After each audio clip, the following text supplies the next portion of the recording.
Je voudrais vous représenter à tous et à toutes mes meilleurs vœux pour cette année 2020 qui commence.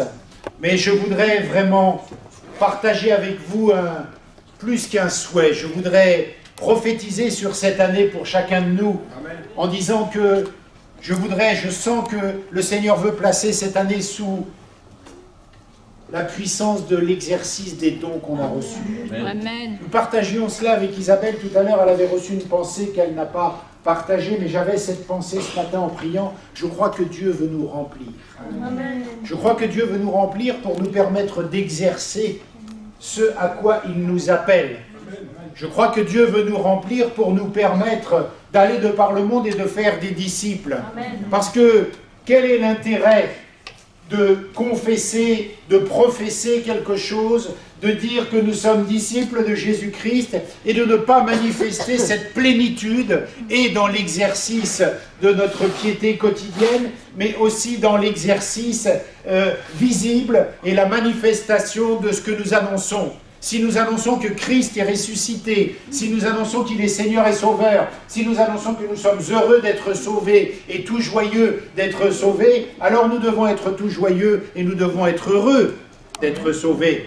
Si nous annonçons qu'il est ressuscité, qu'il guérit, qu'il change les vies, qu'il baptise du Saint-Esprit, eh bien nous devons nous exprimer et parler en langue, n'est-ce pas, par rapport à cela. Autrement, notre discours n'est pas en adéquation ni avec ce que la parole dit, ni avec ce que nous confessons. Alors, est-ce que vous avez faim ce matin? Amen. Faim des choses du ciel, faim des choses d'en haut. Parce que je vous propose d'avoir une réflexion sur le thème de « Pourquoi parler en langue ?» Ça vous intéresse? Yes. Pourquoi parler en langue? Nous avons depuis quelques semaines étudié les choses qui nous amènent là aujourd'hui.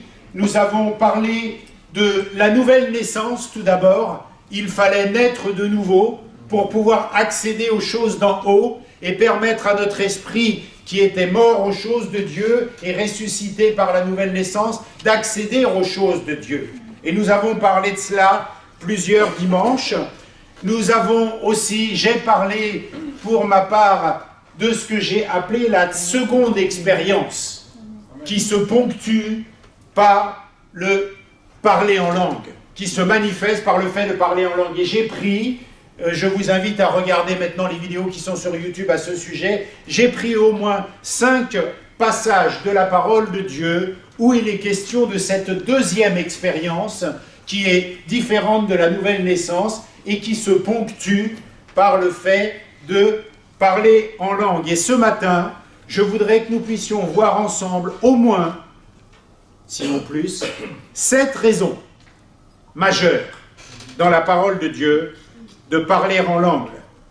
Parce que la Bible parle plusieurs fois et clairement d'expériences distinctes entre la nouvelle naissance et une autre expérience que nous appellerons la deuxième expérience qui se manifeste par le parler en langue, dont la conclusion est le parler en langue. Alors, soyez prêts, soyez réceptifs parce que ce matin, j'ai la conviction que Dieu veut vous remplir.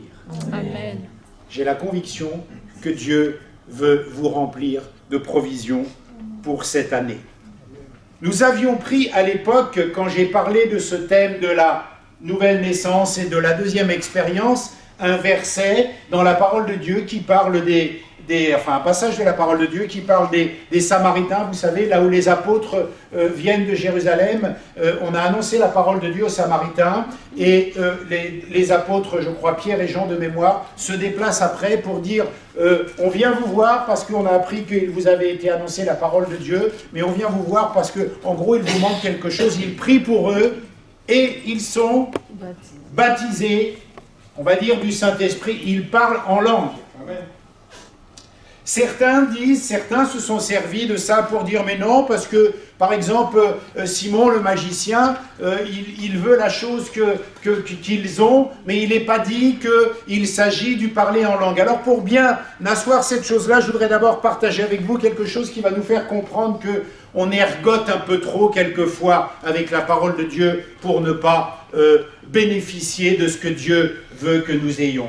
Dans Actes des Apôtres, suivez avec moi s'il vous plaît, au chapitre 2 et au verset 4, Actes des Apôtres, chapitre 2, verset 4, il est dit la chose suivante, « Et ils furent tous remplis du Saint-Esprit, et se mirent à parler en d'autres langues, selon que l'Esprit leur donnait de s'exprimer. » Ça, c'est Acte 2, chapitre 4. Si vous allez un petit peu plus loin, Acte 8, verset 21, Acte 8, verset 21, c'est étonnant ce que nous fait découvrir la parole de Dieu. Acte 8, verset 21, c'est une discussion entre Simon le magicien et Pierre. Il lui dit, à partir du verset 20, « Que ton argent périsse avec toi, puisque tu as cru que le don de Dieu s'acquérait à prix d'argent. Il n'y a pour toi ni part ni lot dans cette affaire, car ton cœur n'est pas droit devant Dieu. Repens-toi donc de la méchanceté et prie le Seigneur pour que la pensée de ton cœur te soit pardonnée. » En gros, l'histoire, c'est quoi? C'est que comme les apôtres prient pour ces gens-là et qu'il se passe quelque chose, Simon le magicien veut ce qu'il se passe pour eux. Il dit, moi je veux ça. Et il est prêt à acheter ce qu'ils vivent. Et certains théologiens disent, il ne s'agit pas du baptême du Saint-Esprit, puisqu'il n'est pas question, là, il n'est pas dit que les Samaritains parlent en langue. Il est dit que Simon le magicien veut ce qu'ils ont, mais on ne dit pas quoi. Mais en fait, en fouillant un peu les Écritures, on s'aperçoit qu'entre le passage d'Acte 2, chapitre 4, que je viens de vous lire, et celui-là, il y a un mot qui a exactement la même racine. Dans les deux cas, il n'y a pour toi ni part, ni rien dans cette affaire. Et on pourrait traduire le verset de la façon suivante. On pourrait dire, tu n'as ni part ni droit dans cette affaire de parole surnaturelle. Ça veut dire que le mot d'Acte 2, chapitre 4, et le mot affaire d'Acte 8, verset 21, ont la même racine. Cette affaire, c'est cette histoire de parole surnaturelle dont on parle dans Acte 2, chapitre 4. Donc il est bien question ici de la manifestation par le parler en langue. Vous voyez, quand on fouille un peu, on arrive à comprendre quand même que les Samaritains, c'est en langue qu'ils ont parlé. Quand on fouille un peu, on s'aperçoit que ce que Simon le magicien voulait, eh bien, c'était cette manifestation extérieure du signe du parler en langue qu'ils avaient. Et quand on compare les mots, et c'est pas moi, hein, c'est les savants grecs, eh bien, les savants grecs, ceux qui connaissent bien cette langue en tous les cas, ils se sont aperçus pour certains que cette affaire avait la même racine, le même origine, la même racine que le mot qui est employé dans le langage surnaturel d'Acte 2. Donc, en fait, Pierre dit à Simon le magicien, il n'y a rien pour toi dans cette histoire de parole surnaturelle. C'est ce qu'il est en train de lui dire, vous vous rendez compte? Donc, Simon le magicien, il voulait acheter le parler en langue.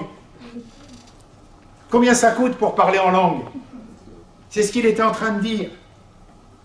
Et ça doit quand même au moins nous suffire pour réfléchir à ce sujet. Et à nous de voir ce que nous voulons faire de la Bible, de la parole de Dieu et de son apport. À nous de voir qu'est-ce qu'on veut faire de ce que la Bible nous dit. Les disciples, ils n'ont pas parlé en langue parce qu'ils voulaient passer une licence de langues étrangères appliquées. On est bien d'accord. Ils ont parlé en langue pour plein de raisons que nous allons voir. Mais la Bible nous montre cela. La Bible nous parle de cela. Et je ne vais pas refaire l'étude que j'ai faite sur ceux qui disent non, il n'y a pas deux expériences, il n'y a qu'une expérience, etc. On en a parlé. Et nous sommes de ceux qui croyons cela. Et on a dit, on ne va pas se quereller. Nous, on croit cela et on veut avancer avec cela. C'est ça qui compte. Qu'est-ce que vous en pensez? C'est écrit pourquoi toutes ces choses? Pourquoi la Bible parle de tout cela? Juste pour que nous ayons des polémiques? Juste pour que nous puissions dire que ces gens-là, ils ont vécu des expériences, mais que nous, c'est pas fait pour nous? Qu'est-ce que vous en pensez? C'est pour nous instruire, bien évidemment, pour que l'on réfléchisse sur cela, pour qu'on en tire quelque chose qui soit utile pour nous. Parce que quand même, l'auteur de 13 épîtres, l'apôtre Paul, il a pris du temps. Il a exercé une influence énorme depuis des siècles avec ses écrits. Et il parle de ça. Et il nous exhorte lui-même, dans l'épître aux Corinthiens, à parler en langue. Et quand il parle de cela, il ne parle pas du don des langues qui est dans Corinthiens, parce que la Bible nous dit que le don des langues dans Corinthiens, c'est le Saint-Esprit qui le donne à chacun comme le Saint-Esprit le veut. Et là, Paul serait en train de nous dire, si c'était de ça dont on parlait, serait en train de nous dire, mais forcez donc la main au Saint-Esprit pour qu'il vous donne ça. Il n'est pas ici question de forcer la main au Saint-Esprit, puisque l'Esprit de Dieu nous donne les dons spirituels de Corinthiens comme lui, il le veut, comme lui, il le décide. Donc on ne peut pas dire on va tous parler en langue, puisque c'est le Saint-Esprit qui décide. Paul ne parle pas de cela. Paul ne parle pas de cela. Et cet homme-là a une influence depuis des siècles sur le monde chrétien, avec 13 épîtres. Il mérite quand même qu'on donne un peu de considération à ce qu'il a écrit et qu'on y réfléchisse. Et ce matin, parce que ce matin c'est ton jour, où tu vas comprendre des choses que tu dois comprendre. Peut-être tu as un blocage, tu refuses, peut-être tu veux pas, peut-être tu as peur, peut-être tu es timide, peut-être tu... Il y a plein de peut-être, mais en fait il n'y a pas de peut-être du tout, parce que c'est la parole de Dieu, et il faut qu'elle s'exerce, il faut qu'elle s'applique, et il faut que nous puissions lui obéir. Alors à nous de voir le défi, à nous de voir ce matin si nous sommes les héritiers de nos pères dans la foi, selon Éphésiens chapitre 2 verset 20, si tu veux bien le mettre, Urgie. T'étais parti, excuse-moi. Éphésiens chapitre 2 verset 20. Tu l'as ou je le lis? Je peux commencer. Je suis plus rapide que toi. Je commence au verset 19. Ainsi donc, vous n'êtes plus des étrangers, ni des gens du dehors, mais vous êtes citoyens des saints, gens de la maison de Dieu. Vous avez été édifiés sur le fondement des apôtres et des prophètes, Jésus-Christ lui-même étant la pierre angulaire. À nous de voir si on est d'accord ou pas avec ça. Nous sommes édifiés sur le fondement des apôtres et des prophètes. Qu'est-ce que dit l'apôtre? Je prie en langue plus que vous tous et je souhaite que vous priez en langue. Alors, on est édifié sur son fondement ou pas? On ne considère pas du tout ce qu'il a dit ou pas? Nous sommes édifiés sur ce fondement-là. C'est nos pères dans la foi qui l'ont dit. Nous sommes les héritiers de ces gens-là. Et nous ne ferions pas ce qu'ils nous ont dit de faire et nous ne suivrions pas les conseils qu'ils nous donnent de suivre. Ah non, moi je ne parle pas en langue. Va le dire à Paul. Parce qu'il a l'air de dire que tu es son héritier dans la foi et qu'il t'a conseillé de faire cela. Il s'agit ici quand même d'appliquer un conseil d'un des hommes de Dieu les plus influents du Nouveau Testament. On ne parle pas d'un gars qui est passé vite fait par là, comme ça, dont on a cité une fois le nom. On parle d'un des hommes les plus influents du Nouveau Testament. Dans Proverbes chapitre 22, verset 28, tout ça pour appuyer encore plus fortement ce que l'on dit. La Bible nous demande une chose. La Bible nous dit, tu l'as, Proverbe 22, verset 28, ne déplace pas la borne ancienne que tes pères ont posée. Amen. Qu'est-ce que ça veut dire? La Bible est en train de te dire, toi, ce matin, ce que ton père dans la foi, l'apôtre Paul, par exemple, a posé comme borne. Ne va pas la déplacer. Ne va pas la changer. Ne va pas l'enlever. Il te conseille de parler en langue. Il te conseille de parler en langue plus que nous tous. Eh bien, suis ses conseils. Ne place pas une autre borne ailleurs. Ne déplace pas la borne. Ne déplace pas les fondements. Ne déplace pas les choses qui ont été instaurées, placées par tes pères dans la foi. Et quand nous ne voulons pas rentrer dans cette dimension-là, quand nous ne voulons pas marcher dans ce sens-là, eh bien tout simplement nous déplaçons la borne qui a été placée, nous débornons le terrain qui a été borné. Ah frère, moi je ne veux pas parler en langue, c'est du n'importe quoi, c'est du charabia, et puis ça vient du diable. Tu es en train de déplacer ce que la Bible a placé comme bon. Et nous l'avons étudié, je ne vais pas refaire toutes les études. Vous avez maintenant accès au site internet avec toutes les prédications en ligne sur ces thèmes-là.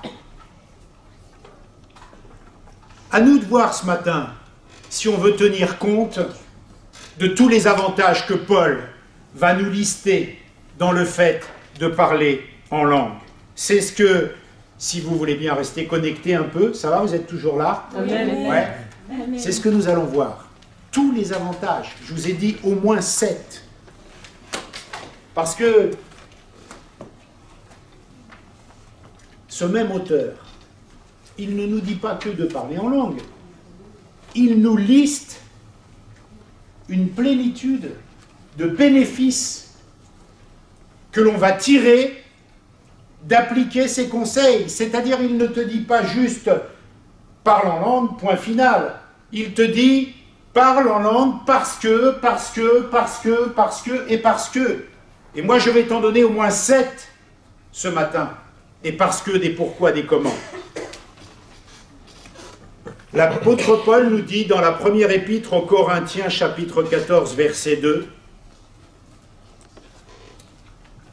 première épître de Corinthiens, chapitre 14, verset 2,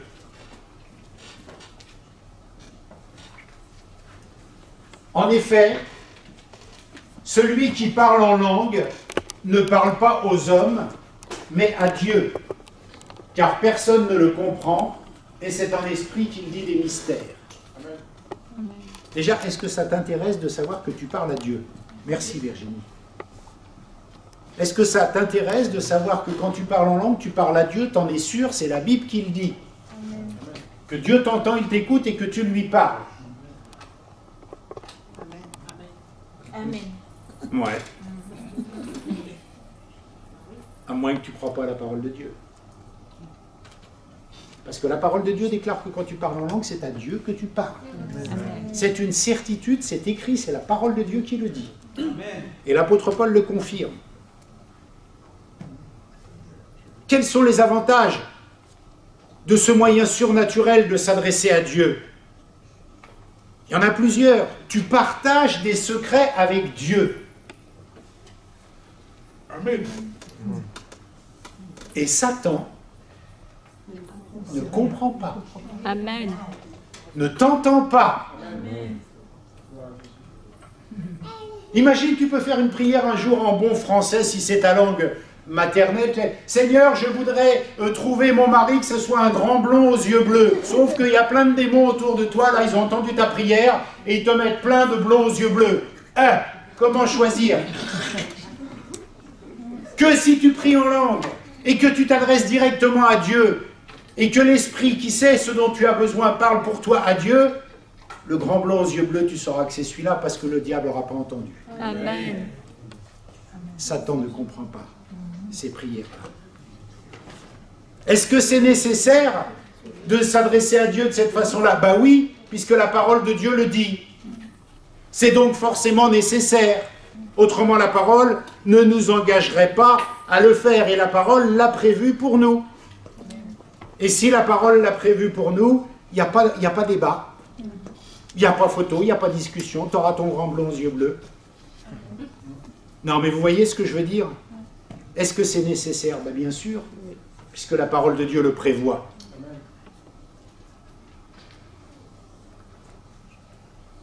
Le contenu même de tes prières va être surnaturel. Le contenu même de tes prières va être surnaturel quand tu parles en langue. Parce que l'Esprit de Dieu va prendre des choses qui sont au cœur de Dieu pour les mettre dans ton cœur et vice-versa. Cette prière-là, elle est surnaturelle. Tu t'adresses à Dieu de façon surnaturelle. Et toi, tu voudrais dire, non, je ne veux pas, ça ne m'intéresse pas, non, ça ne vient pas de Dieu. Oh, la Bible te dit que c'est une façon de parler à Dieu. Et toi, tu dis, ça ne vient pas de Dieu. Il faut corriger ta façon de penser. Parce que nous devrions tous parler en langue. Rien que selon ce premier point, qui est juste l'apéritif. Amen, amen. Ça permet de dire à Dieu des choses que tu n'aurais jamais pu lui dire. Parce que l'Esprit de Dieu sait ce que tu dois lui demander à Dieu. Toi, tu ne le sais pas toujours. C'est donc une façon surnaturelle de s'adresser à Dieu. Si on s'arrêtait là, ce serait déjà amplement suffisant comme justificatif. Mais on va en développer. Je vous ai dit qu'il y en avait 7. Crescendo. Et je vous ai dit que Dieu avait prévu de vous remplir aujourd'hui, si ce n'est pas votre cas. Mais soyez d'abord et soyons d'abord remplis de la compréhension surnaturelle de ce que Dieu met à notre disposition. 1 Corinthiens chapitre 14 verset 4. On ne dort pas, Urgie, on suit. Je te taquine. 1 Corinthiens chapitre 14 verset 4. S'il te plaît. Celui qui parle en langue s'édifie lui-même. Celui qui prophétise édifie l'Église. L'apôtre Paul, avec l'épître aux Corinthiens là, est en train de te dire que parler en langue est un moyen d'édification spirituelle. Ça veut dire quoi? Ça veut dire que tu te recharges comme une batterie. Amen. Tu te charges comme une batterie. Tu es vide, tu es fatigué, tu n'as plus d'énergie spirituelle, tu as trop de soucis dans ta tête, tu as des pensées toxiques plein la tête, tu te plugues dans la prise de courant, tu te recharges. Et tes problèmes, ils n'ont pas changé, mais c'est toi qui as changé. Tu es rempli, tu es chargé, et tu voudrais te priver de ça. Prends ta voiture, enlève-lui la batterie, c'est la même chose. Tu te charges comme une batterie. C'est un moyen d'édification spirituelle. En pratiquant le parler en langue, tu vas te construire de façon intelligente, inconsciente et surnaturelle. Tu vas t'édifier, te construire. C'est ce que dit la parole de Dieu. C'est ce que déclare. Et nous voudrions passer à côté de cela. Mais il n'y a pas que ça. Tu auras aussi un moyen de faire des choses qu'aujourd'hui, avec ta seule conversion, tu ne sauras pas faire. Parce que tu vas manquer de puissance surnaturelle. Je répète, tu vas passer à côté de quelque chose qui te permet de faire des choses qui, avec ta seule conversion, tu ne pourrais pas les faire. Puisque le Seigneur Jésus-Christ a dit à ses disciples qui étaient nés de nouveau, pourtant, avant, première expérience, attendez à Jérusalem, la puissance va venir sur vous, et vous recevrez, et là vous irez. Ça veut dire que avant la Pentecôte, ils croyaient en Jésus-Christ, ils étaient convertis, ils étaient nés de nouveau si on veut. Mais Christ leur dit, votre nouvelle naissance ne suffira pas, il va vous manquer la puissance. Attendez de la recevoir. Et le signe que vous l'aurez reçu, ce sera le parler en langue, les langues de feu. Là, vous verrez le signe. Donc, tu reçois la capacité de faire des choses que tu ne peux pas faire seulement avec ta conversion. Si tu n'apprends pas à le faire, très rapidement, tu risques de stagner dans ta vie de foi. Tu risques de stagner dans ta vie chrétienne. D'où l'importance, le plus tôt possible, dans ta vie de croyant, de mettre en application le parler en langue. Vous vous rendez compte qu'il y a des gens qui vont passer 40 ans de leur vie de foi sans jamais avoir parlé en langue. C'est leur choix. Mais imaginez à côté de quoi ils passent. Imaginez. Si tu ne vis pas et pratiques pas cela, tu risques rapidement de te décourager. Tu vas rapidement te décourager. Parce que ta batterie va se vider, tu n'auras pas le chargeur. Oh, j'ai perdu le chargeur de mon portable, je ne peux plus le charger. Ben, c'est pareil. Ton portable, il est vide, tu ne peux plus téléphoner. Tu n'as plus de batterie. Tu ne peux plus la recharger. La preuve, les disciples, ils ont franchi une dimension inimaginable le jour où ils ont vécu cette expérience. Regardez Pierre, ce peureux qui trahit Jésus, qui renie Jésus. 40 jours après, il se lève devant une foule, il dit « Vous qui avez crucifié Jésus, c'est plus le même homme, transformé, courageux, rempli, capable de dire des choses devant une foule qu'il n'a pas dit devant quelques personnes. Il s'est bien passé quelque chose, il s'est bien produit quelque chose. Cette expérience-là, c'est la tienne. Cette expérience-là, elle est pour toi, elle est pour nous, nous dit la parole de Dieu. Et nous voudrions avoir des assemblées qui ne vivent pas cela, des assemblées qui passent à côté de cela. Non merci, pas pour moi. Moi, je ne veux pas. Acte 2, verset 39. Qu'est-ce que ça nous dit?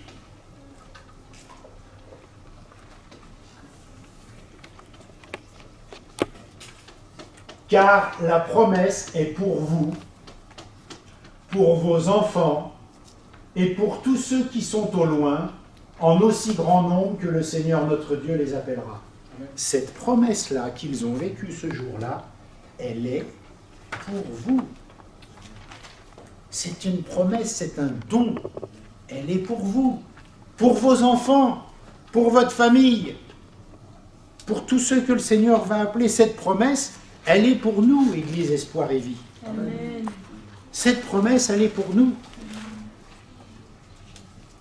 Si vous avez du mal à comprendre, revenez sur les études Nouvelle Naissance, revenez sur l'étude Deuxième Expérience, parce que là, on a avancé.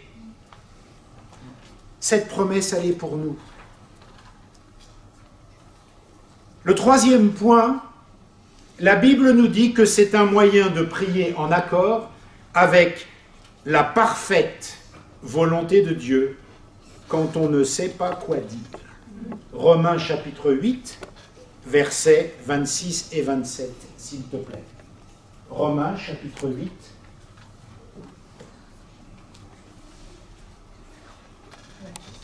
Romains chapitre 8, versets 26 et 27.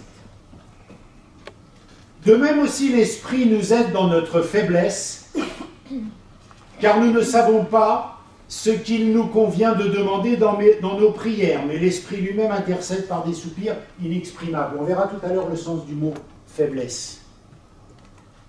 Tu vas éviter le syndrome de la prière blanche, ou de la page blanche. Tu sais, l'auteur qui veut écrire un livre, mais il ne sait pas quoi écrire, page blanche. C'est comme si je te fais un message, je dis, qu'est-ce que je vais dire? Je vais prier, je ne sais pas ce que je veux dire à Dieu. Je n'ai pas envie de lui parler, je ne sais pas comment m'adresser. Tu vas éviter ça. Parce que l'Esprit lui-même va le faire pour toi. Amen. Tu ne sais pas quoi dire à Dieu, pas de problème. Si tu parles en langue, l'Esprit de Dieu va le faire pour toi. Tu vas éviter la prière blanche, celle qui ne sait pas quoi dire à Dieu, et ça arrive. Des fois tu dis, Seigneur, je te prie, je ne sais pas quoi te dire, je n'ai pas envie de te prier. Mais si tu parles en langue, c'est pas la même chose. Ça vous arrive jamais, c'est que moi. Là. Être devant Dieu et pas savoir quoi lui dire. Ça n'arrive jamais quand on parle en langue. Ça n'arrive jamais. Parce que Romains chapitre 8, verset 26. Pasteur, j'arrive pas à prier. Ben, je te comprends, des fois on n'a pas toujours le savoir, prie en langue. Je ne sais pas quoi dire au Seigneur. Ben, prie en langue. Oui, mais le matin, dans ma prière, mes pensées, ben, prie en langue. Oui, mais il n'y a pas de mais. Prie en langue. C'est pour toi, pour ta famille, pour tes enfants, pour toutes les générations qui te suivront. C'est une promesse. Tes pères dans la foi l'ont vécu. Ton père dans la foi, l'apôtre Paul, qui est notre papa aussi dans la foi, te le conseille et te donne des avantages percutants. Ça va t'éviter toute forme de culpabilité en te disant « j'arrive pas à prier, je sais pas prier, je peux pas prier ». Là tu sais, tu peux plus culpabiliser. « Oh, je prie pas assez ». Là tu pries, c'est obligé. Même si tu sais pas ce qu'il t'a dit. Même si tu ne comprends pas. Amen. Ça va t'éviter toute forme de culpabilité. L'Esprit de Dieu intercède pour toi quand tu es en panne. Tu es en panne, l'Esprit de Dieu est là. Amen. Tu ne sais pas quoi dire?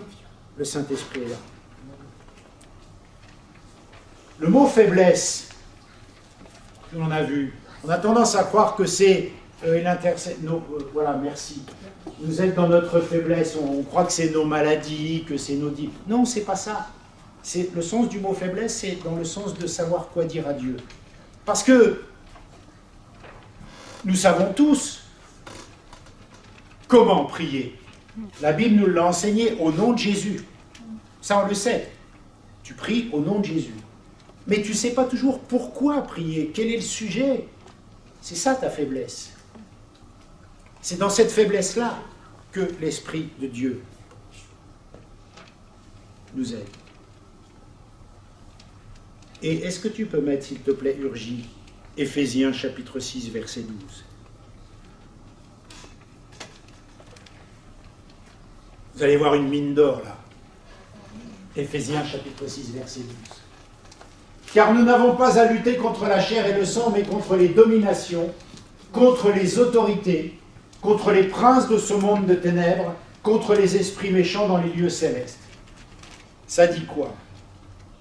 Ça veut dire que toi, gentil chrétien du dimanche matin dans ton corps charnel, mais non, c'est pas péjoratif ce que je dis.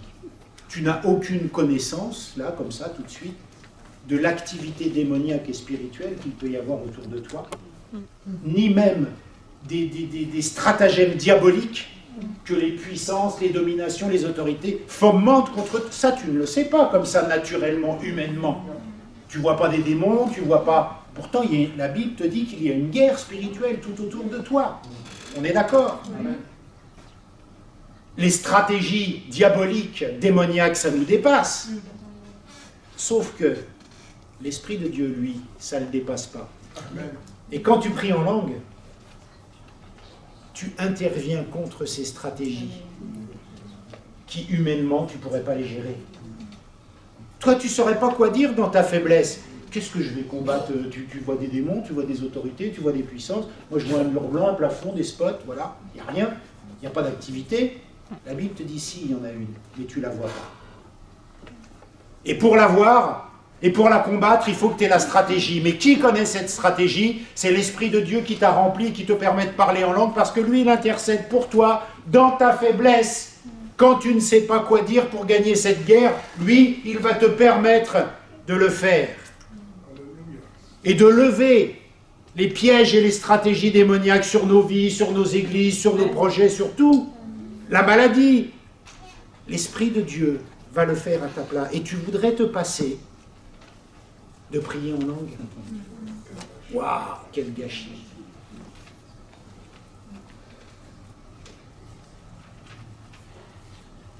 Le Saint-Esprit, c'est notre assistant dans la prière. C'est notre partenaire dans la prière. Mes amis, il faut que ça revienne au cœur de nos vies, ça. Il faut que ça revienne au cœur de nos vies. Il faut que nos assemblées bouillonnent en langue. Amen. Oh, faut être sage, frère, tout le monde ne peut pas parler en langue. On ne parle pas de ça. On ne parle pas de la traduction, on ne parle pas du don de Corinthiens, on ne parle pas de ça. Et les Corinthiens, vous savez, ils déliraient un peu parce qu'ils se parlaient en langue comme on se parle comme ça, donc c'est un peu n'importe quoi aussi, pour ne pas se comprendre. Comme si je me mets à te parler en langue, tu ne vas rien comprendre, mais c'est normal. Mais ce n'est pas de ça dont on parle. On arrête avec le faut être sage. Parce que la Bible nous dit qu'ils étaient tellement sages que le jour de la Pentecôte, eh ben, tout le monde croyait qu'ils étaient ivres. Donc forcément, si tu veux être un peu spirituel et si tu veux pratiquer un peu les choses de l'esprit, eh ben, on croira souvent que tu es ivre. On dira, t'es un peu... C'est pas grave, ils étaient ivres aussi. C'est le message que tu lances, quoi. T'es un peu un enflammé, t'es un peu aware, t'es un peu un excité, t'es un peu perché, on va dire. Aware, comme Jean-Claude Van Damme.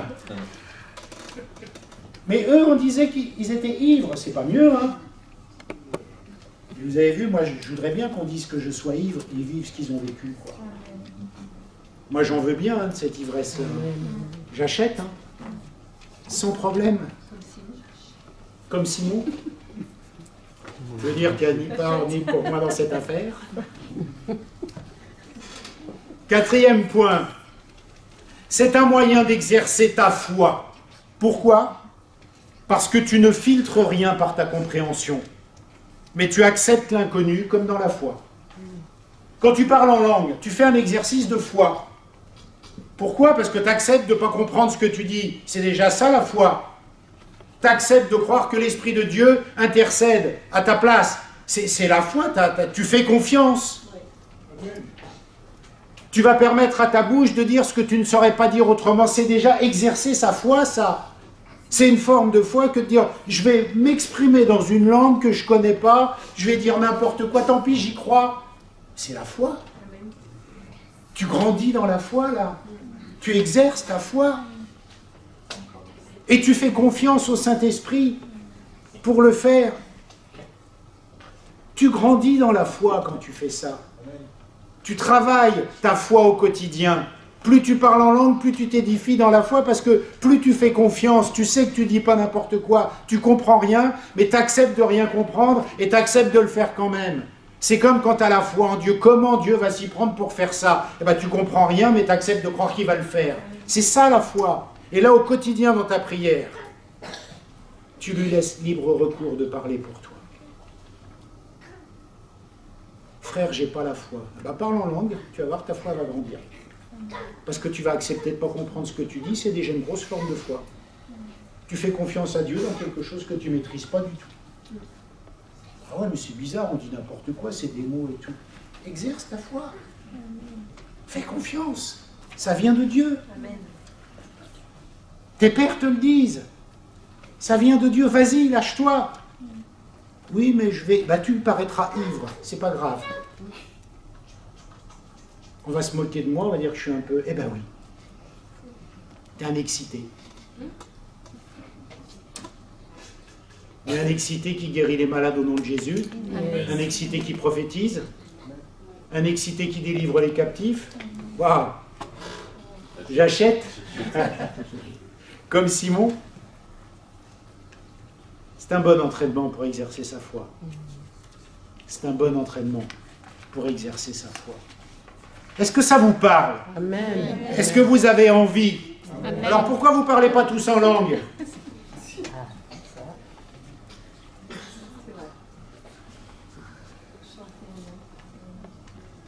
Pourquoi on ne chante pas en langue? Ça pique? Pourquoi on ne bouillonne pas en langue dans nos rassemblements? Ça veut dire que on accepte de se passer de tout ce qu'on est en train de dire là. Seigneur, c'est vrai ce que tu dis, c'est ta parole, mais on n'en veut pas. Voilà, nous on veut faire comme ça. Il y a un bug. 5e point. La prière par l'esprit, c'est un moyen d'assujettir ta langue.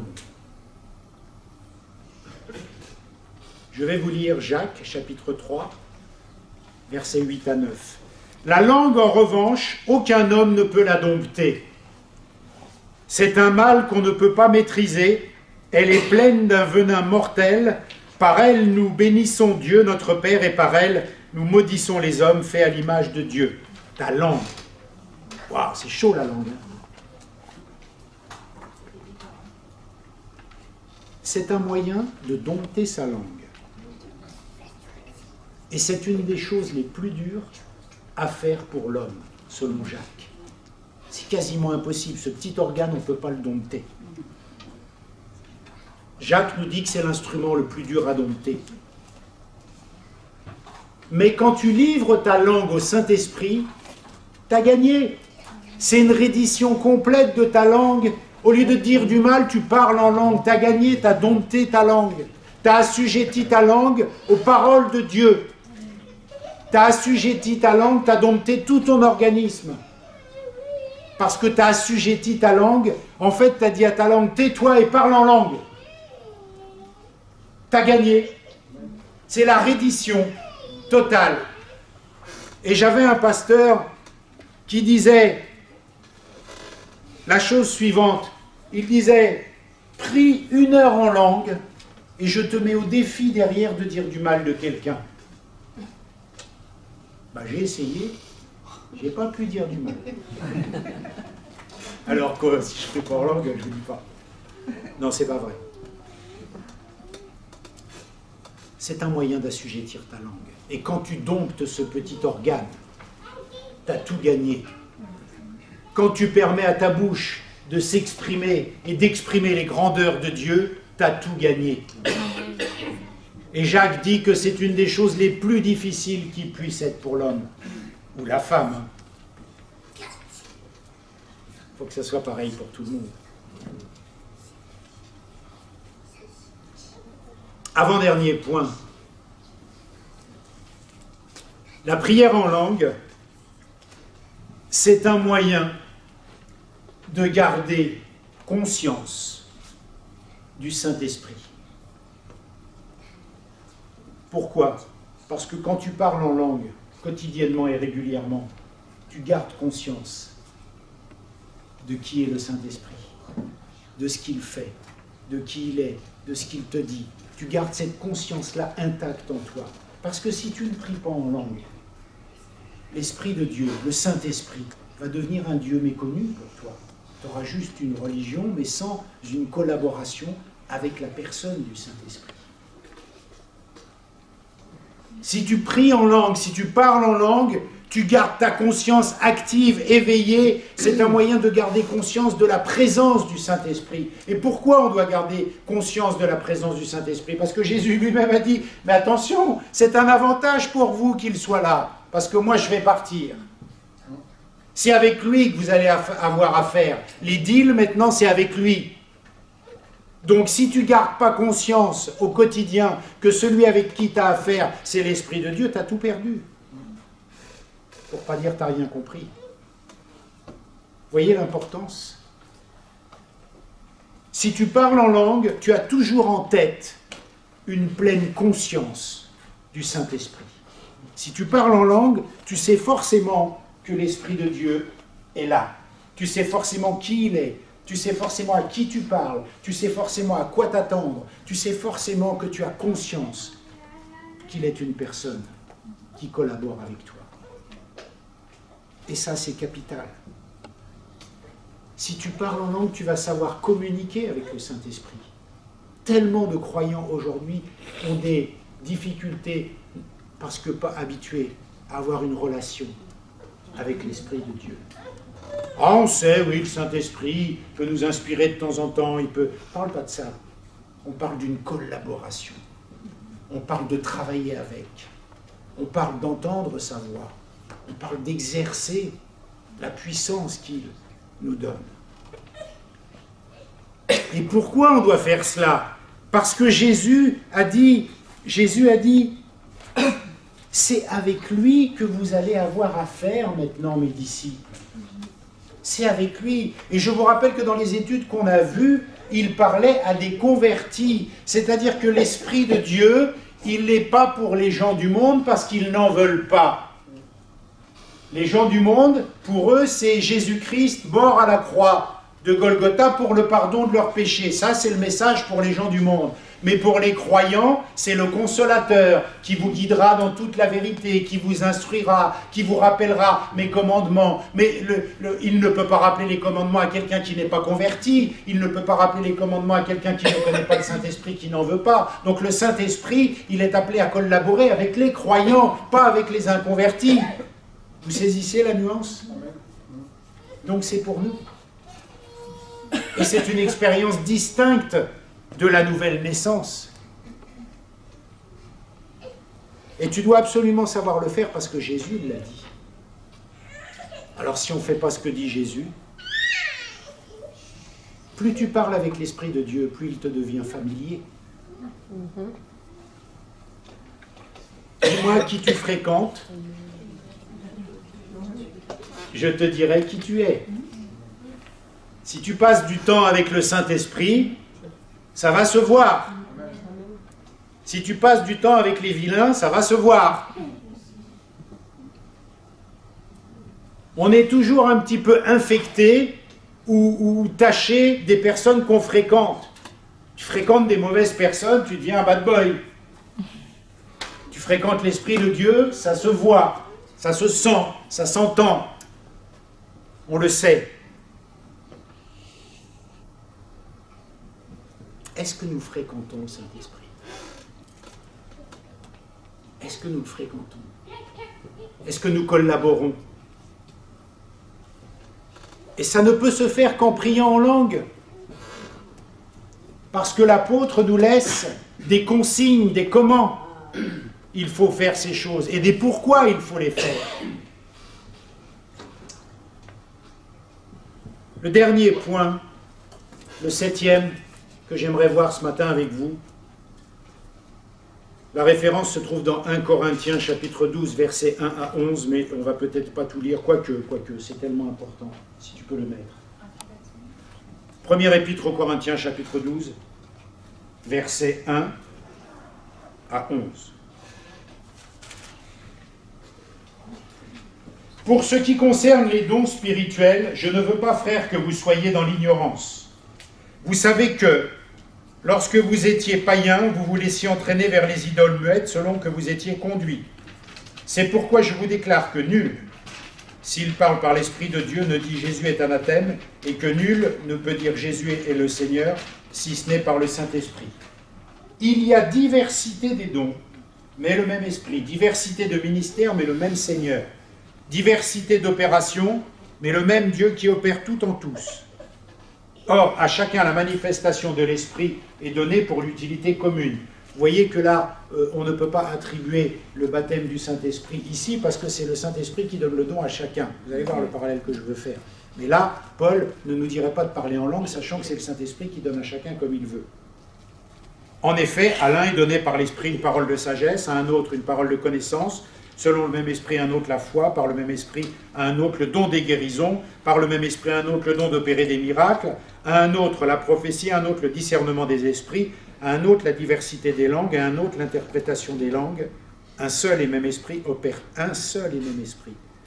toutes ces choses en les distribuant à chacun en particulier comme il veut. La Bible te dit, d'abord elle te dit, c'est ce que je vais te dire là, c'est que pour accéder au don de Corinthiens, il faut d'abord passer par la prière en langue. Parce que prier en langue donne accès au don. On va expliquer un peu cela. On pourrait croire que, au sens de Galates chapitre 5, verset 22, le fruit de l'esprit, ce soit la même chose. En fait, non. Quand tu te convertis, la Bible dit que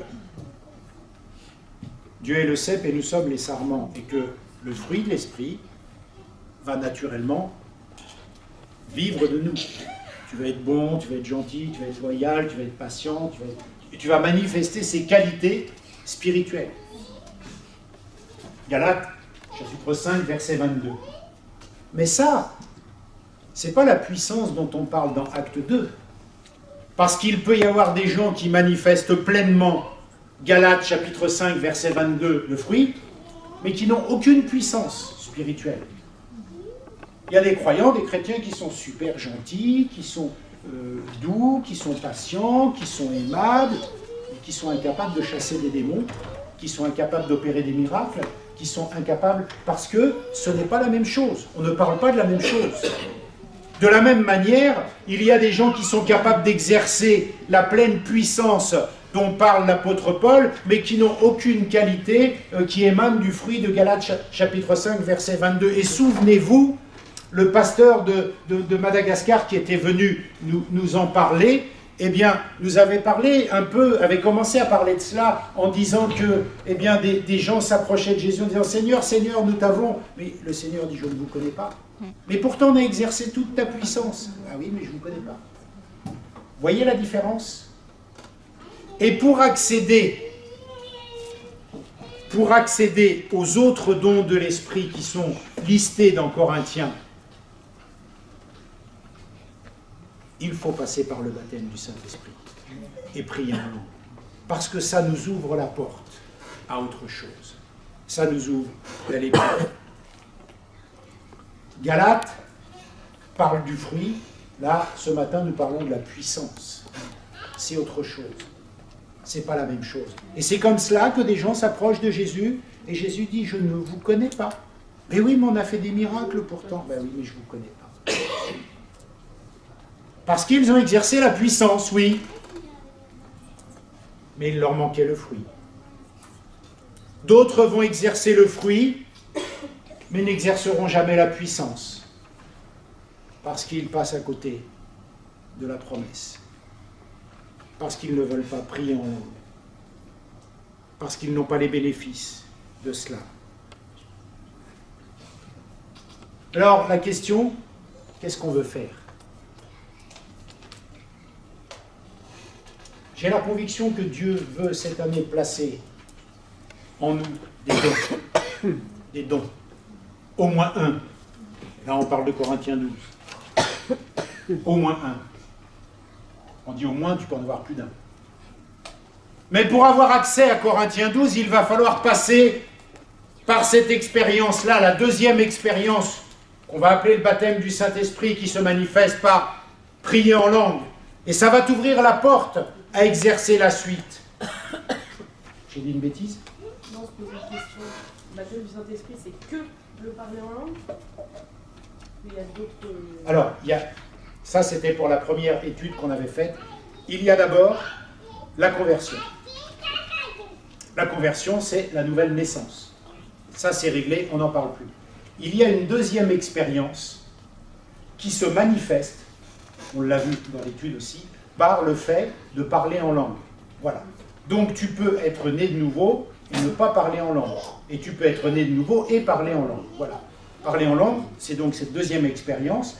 Maintenant, on en est à la troisième étape. Le bénéfice de cette deuxième expérience, c'est tout ce dont nous venons de parler ce matin. Voilà. Et c'est ce que l'apôtre Paul nous enseigne.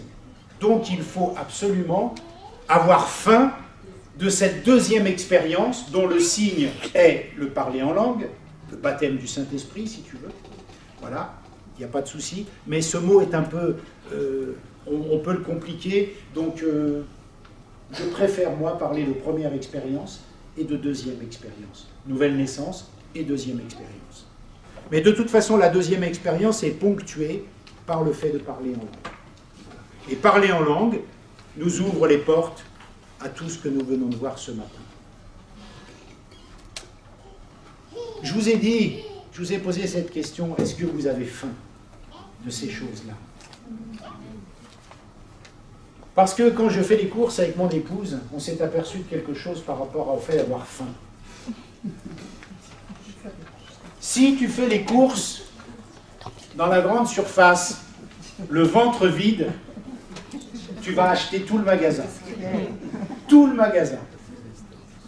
Si tu as bien mangé et que tu fais les courses, tu vas prendre juste 2-3 trucs vite fait parce que tu n'as plus faim. Là, c'est pareil. Soit tu as faim des choses que la parole nous promet.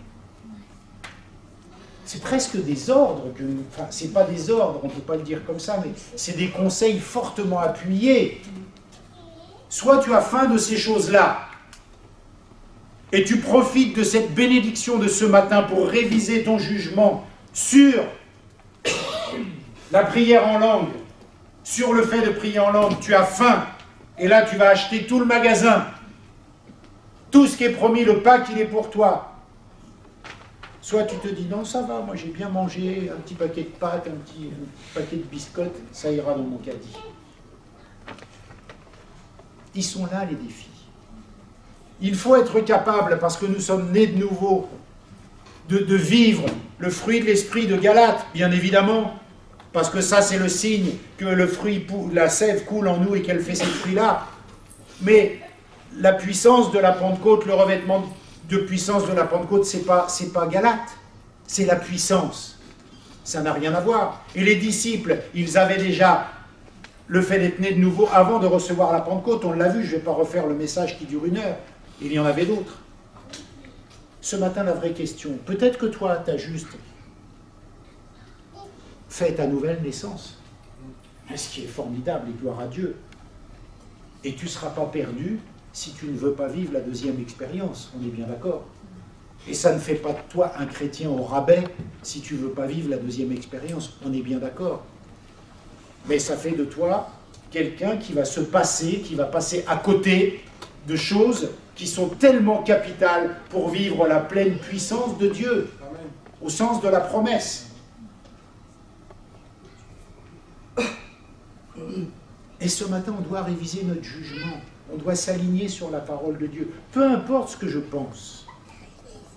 Peu importe ce que je raisonne. Ce que je veux, c'est m'aligner sur ce que dit la parole de Dieu. Sur ce que dit mon Père dans la foi. Sur ce que disent les Écritures. La Bible te dit, attendez-moi à Jérusalem avant de bouger. Et vous recevrez quelque chose. Ce quelque chose, vous pouvez le recevoir ce matin. Me dites pas, frère, tout le monde là, parce que ça se saurait. Il y a forcément au milieu de nous des personnes, des frères et sœurs qui ne sont pas dans ce cas-là. Et il n'y a aucun jugement, aucune connotation péjorative ou négative sur le fait de ne pas être rentré dans cette dimension. Mais il y a un appel pressant de la part du Saint-Esprit. Peut-être même tu es rentré, mais comme bon, voilà, t'as un peu régressé, tu as besoin d'être régénéré. Ça, c'est important aussi, parce qu'on peut avoir quelque chose en nous dans un état embryonnaire, mais ne pas le faire grandir. Tout simplement, tu peux avoir peut-être un peu, une fois de temps en temps, balbutié en langue, ou avoir eu le sentiment que tu vivais quelque chose d'un peu spirituel, mais tu n'as pas voulu aller plus loin pour plein de raisons, qui sont justifiées, justifiables, peu importe. Mais le message, c'est qu'il faut que ça change. Le message, c'est que ce matin, ça doit changer parce que Dieu veut te remplir. Et si tu pries en langue, c'est pas j'ouvre la bouche et j'attends que ça sorte de ma bouche, non. Tu vas simplement parler toi et laisser l'Esprit de Dieu s'exprimer, matérialiser des pensées dans une langue qui est la sienne.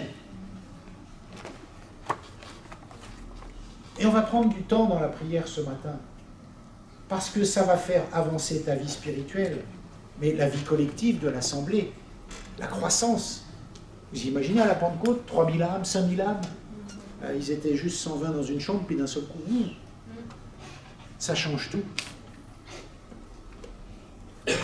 Et la promesse de Dieu, c'est que pour chacun de nous, il y a quelque chose à attendre en termes de dons de Corinthiens chapitre 12.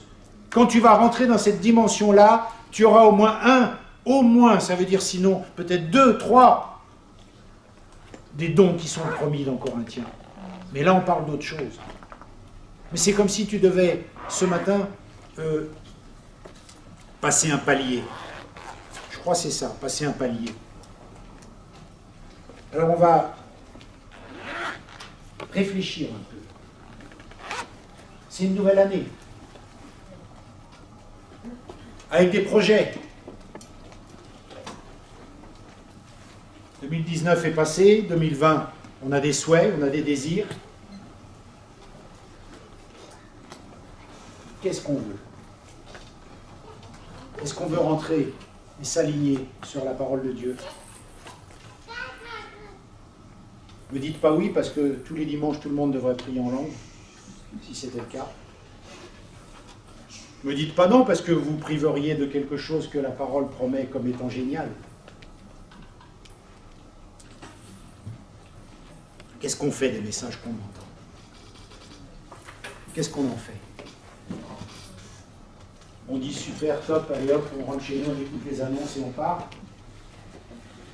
Ou on prend un petit peu de temps, puis on se dit, ah, et si je passais à l'étape supérieure? Et si je passais à autre chose? Alors je vous propose de passer à autre chose ce matin. Et je vais prier pour vous, parce que je sais que Dieu veut agir. Je sais que Dieu prend plaisir à manifester ce qu'il dit. Je sais que c'est la volonté de Dieu. Et que Dieu ne va pas cacher sa volonté ou empêcher qu'elle se réalise lui-même. Ce sont ses promesses. C'est vers quoi nous devons aller.